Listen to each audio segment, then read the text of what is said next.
संधि पढ़े थे तो उसका सूत्र था आका सवर्णे दीर्घ। अभी ये गुण स्वर संधि पढ़ रहे हैं, इसका सूत्र है आद गुणा या फिर जो है अरेंग गुणा, दोनों सूत्र जो है इसमें इस्तेमाल किया जाएगा।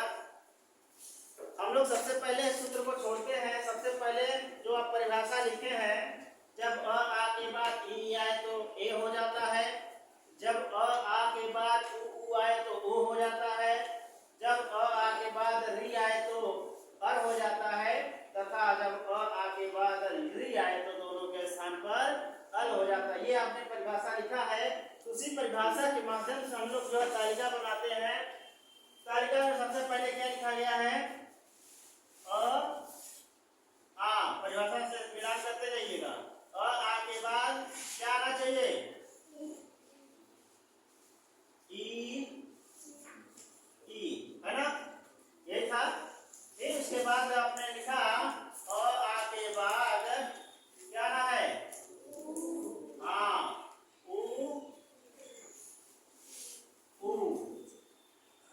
फिर उसके बाद हम लोगों ने लिखा आ के बाद क्या आना है, री।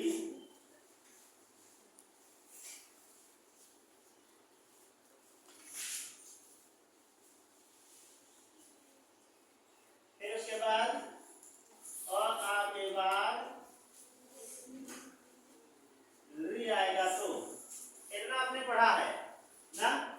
तो सबसे पहले पढ़े आ के बाद ई आएगा तो दोनों के स्थान पर क्या हो जाएगा, ए। फिर उसके बाद अगर आ के बाद उ आता है तो दोनों के स्थान पर क्या हो जाएगा, ओ। फिर उसके बाद इन दोनों के स्थान पर और, ठीक है। फिर उसके बाद इसके स्थान पर अल। ये आपका जो है तालिका तैयार है। इसी तालिका के माध्यम से आपको पूरा का पूरा उदाहरण हल कर लेना है। अभी तक हम लोगों ने क्या पढ़ा था, आका सवर्णे दीर्घ से क्या पढ़े थे, समान वर्ण आना चाहिए था। यहाँ ऊपर जैसा था वैसा ही नीचे होना था, लेकिन यहाँ भी देखिए अलग अलग है, अलग है ना। लेकिन है तो दोनों स्वर ही, इस तरफ भी स्वर है, इस तरफ भी स्वर है, दोनों मिलकर के स्वर ही बन रहा है, व्यंजन नहीं बन रहा है। अगर एक तरफ व्यंजन यहाँ हो जाता तो व्यंजन संधि हो जाता, लेकिन ये स्वर संधि है, दोनों तरफ स्वर है। अब इसके पहले आप लोगों ने पढ़ा कि एक तरफ अ आ है, दूसरी तरफ भी अ आ होगा, तभी जो है दीर्घ संधि होगा। तो दीर्घ संधि में चला गया। अभी हम लोगों ने इसको इस तालिका के माध्यम से गुण संधि देख रहे हैं। गुण संधि में कह रहा है कि अ आ के बाद ई आए तो एक ना, फिर अ आ के बाद उ आए तो ओ, फिर उसके बाद अ आ के बाद री आए तो अर, फिर अ आ के बाद री आए तो अल। यहाँ अर और अल का मतलब क्या है, आधा र और आधा ल, इस ये समझिए आप। अब हम लोग जो सूत्र को देखते हैं, सूत्र में क्या कहता है, सूत्र को भी तो साथ में लेकर के चलना है। देखिए एक जो सूत्र होता है गुण, गुण संज्ञा, गुण संज्ञा। गुण संज्ञा में कौन कौन से आते हैं, अ, ए, ओ, ये गुण संज्ञा के अंतर्गत आते हैं। अब इसको भी रखिएगा तो एक कह रहे हैं कि आधा र और आधा ल, ये मान के चलिए इतने जो है गुण संज्ञा के अंतर्गत आएंगे। तो गुण इसी को बोलते हैं। गुड़ उसको मीठा और खाने वाला मत समझ लीजिएगा, गुड़ यही है। गुड़ के अंतर्गत यही मान के चले मुख्य रूप से ये तीन वर्ण तो आते हैं, उसके अलावा भी और अल भी रखे गए, इसलिए गुण संज्ञा के अंतर्गत ये 5 वर्ड आएंगे, 4 वर्ड आएंगे। इसका सबसे पहले विच्छेद करेंगे, ये बनेगा आत गुणः। ध्यान दीजिएगा, पहले सूत्र को समझ लीजिए। आत का मतलब होता है अ और आ,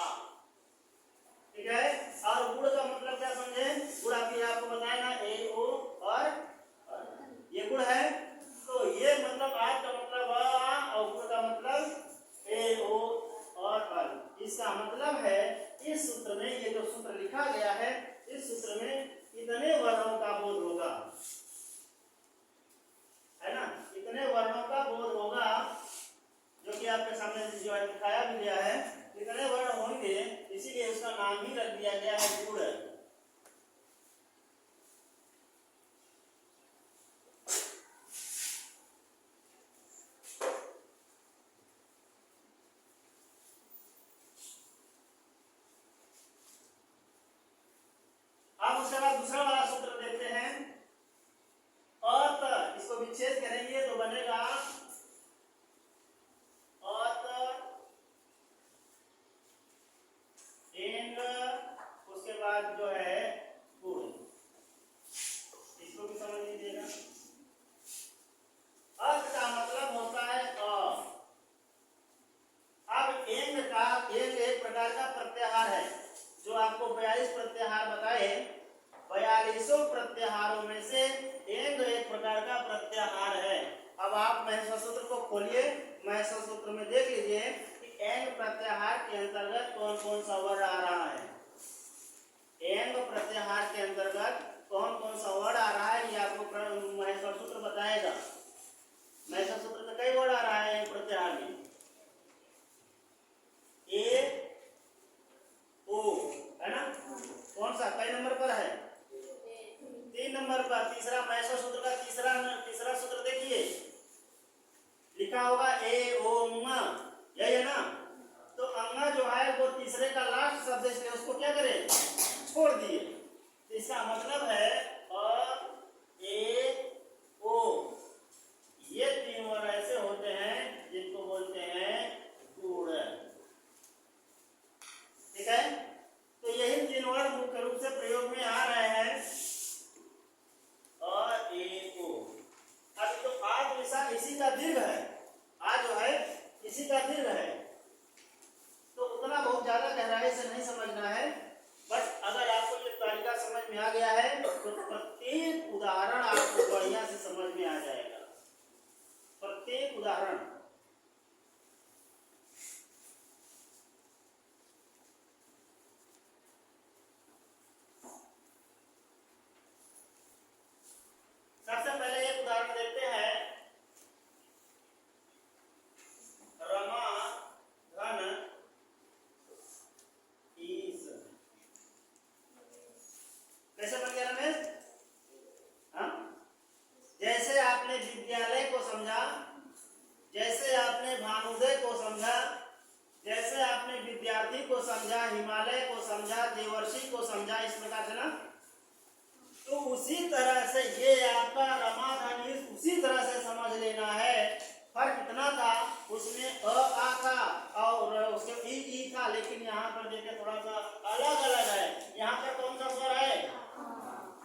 पहचानने के लिए संधि है। जैसे आपको अका सवर्ण दीर्घ संधि को समझाए थे कि ऐसे ऐसे समझ लीजिएगा कि ये दीर्घ संधि है, उसी तरह से इसको भी आपको समझना है। एक और समझिए, इंपॉर्टेंट है, सूर्य जोड़ उदय। क्या बना? सूर्योदय। यहाँ पर उ बराबर ओ, क्या हो गया? उ मिल करके ओ ना। और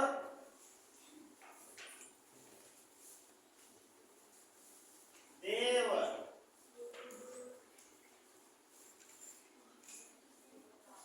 देव जोड़ ऋषि, तो देव ऋषि कह रहा है। यहाँ पर स्वर है आपका और यहाँ पर आपका री बराबर और री मिल करके और ये बना। अब यहाँ क्या बचा? देव बचा ना। अब देव में अर जोड़ देना है, देव को अर जोड़ देना है। तो अ पहले जोड़ेंगे, पहले अ जोड़ेंगे तो हलन हट गया है ना।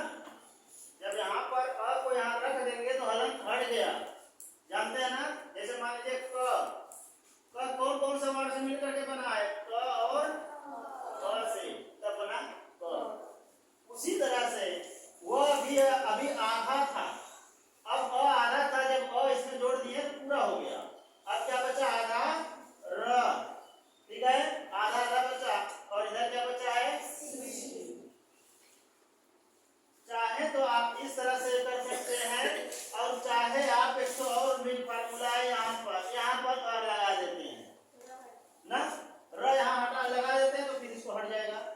तो आप स्वतंत्र है, चाहे इस तरह से लिखिए और चाहे आप इस तरह से लिखिए, दोनों सही है, ठीक है। अगर आपको यहाँ र नहीं करना है तो यहाँ कर दीजिए, अगर यहाँ नहीं करना है तो यहाँ कर दीजिए। इसलिए दोनों उदाहरण सही है, दोनों गलत नहीं है। अब अगला एक उदाहरण देखिए।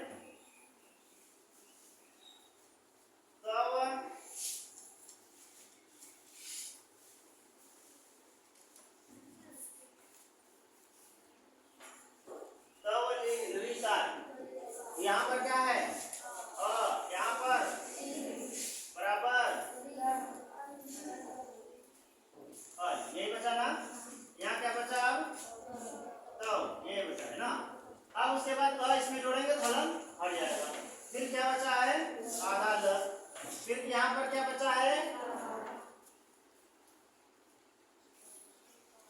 ना, सवलकार। इस प्रकार से आपका अब गुण स्वर संधि इसी प्रकार डायग्राम से आप बना सकते हैं। जितने भी उदाहरण है सब आप बना सकते हैं। अब समझना क्या है, पहचानना कैसे। ये तो मान लीजिए विच्छेद किया हुआ है तो आप संधि कर लेंगे, लेकिन संधि किया हुआ है तो आप उसको कैसे पहचानेंगे कि ये गुण स्वर संधि है? कैसे पहचानेंगे? जैसे आपने अका सवर्ण दीर्घ से आ, बीच में कहीं आ मिल गया तो जान गए ये दीर्घ संधि है ना। बड़ी ई मिल गया तो जान लिए दीर्घ संधि है। बड़ा ऊ मिल गया तो जान लिए दीर्घ संधि है। बड़ा री मिल गया तो दीर्घ संधि है ना।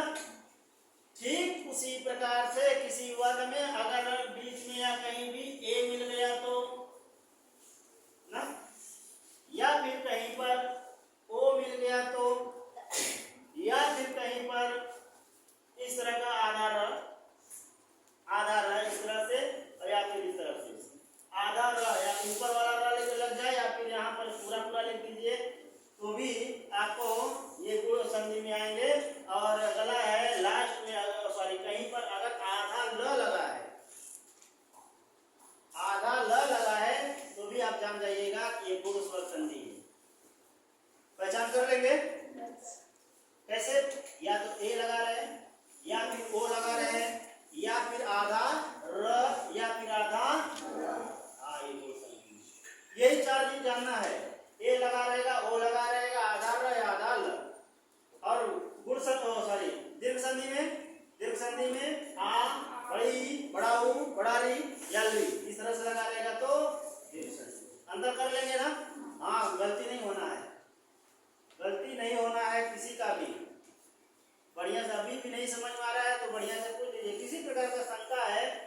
पूछ लीजिएगा, बाद में ये मत कहिएगा कि ये नहीं समझ में आया था, वो नहीं समझ में आया था, बढ़िया से पूछ लीजिए। साक्षी समझ में आ गया? पीछे समझ में आया? हाँ समझ में अभी समझ लीजिए, बाद में कोई समझाने वाला नहीं मिलेगा, ये समझते रहिएगा। ठीक है, अब आप इसको जो है अपने कॉपी में नोट कर लीजिए, पूरा उदाहरण सहित नोट कर लीजिए। उदाहरण सबसे इंपॉर्टेंट है, इसलिए बिना उदाहरण के आगे समझ में नहीं आएगा, इसलिए उदाहरण जरूर नोट करके रखिए।